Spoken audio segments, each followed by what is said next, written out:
Welcome to a demonstration of the hyperpilot platform. In this video, we will cover the usage of Python Bench Suite generated by the test development. To use Python Bench Suite, you will require Python of version 3.11.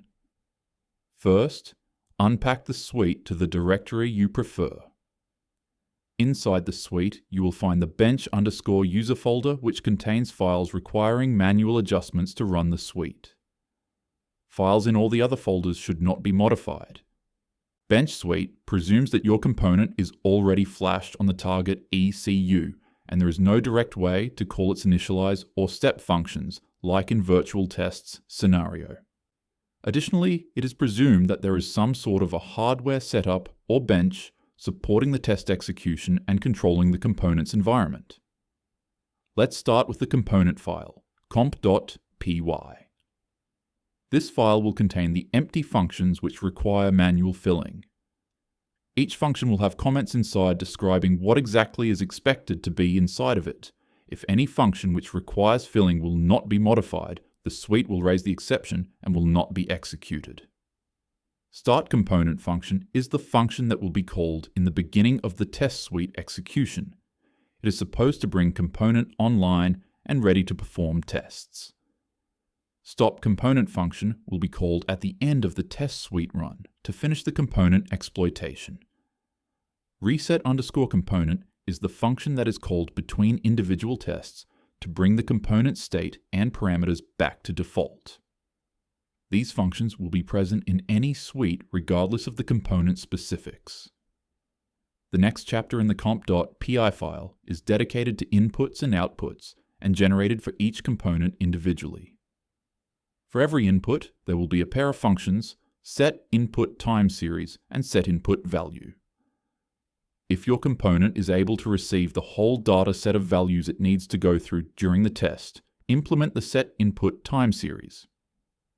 If your component is expecting to receive input values in the real time during execution, implement the setInputValue function and make setInputTimeSeries function to return false. This procedure should be repeated for every input of the component. The same approach is implemented for the component outputs. If your component returns the whole dataset at the end of its work, implement the getOutputTimeSeries function. If your component can return momentary values of its outputs in the real time, implement the getOutputValue function and make getOutputTimeSeries to return none. Be aware that the hyperpilot suite uses its own time series data type. You can look for a definition in the utils/utils_timeseries.py. The hyperpilot suite won't be able to function properly with different data types. Bench.py file has the similar structure as comp.py file. It has functions which require manual implementation for bench starting, stopping, and setting up the inputs and outputs.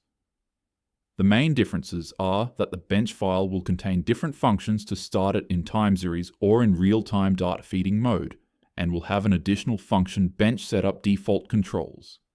This function is required to run unit tests without simulation on the component. It should contain the required code to ensure the component standalone execution. Pay attention to the offset variables. These variables represent the expected real-time delays for data transfer, writing and reading operations during the test run to ensure the correct interpretation of bench test results. After setting up all the files required for the bench testing, simply run the bench_test_execution.py script. It will run all the tests, both unit and simulation ones, included in the suite, and will generate the reports. Our recommendations for Bench Suite optimal usage would be to build a separate library of functions which would serve as an interface between the suite and the bench, and reuse this library for every suite. This way, manual editing of bench_user folder contents can be simplified to a matter of copying and pasting, significantly reducing the time required for suite preparation. This wraps up this video.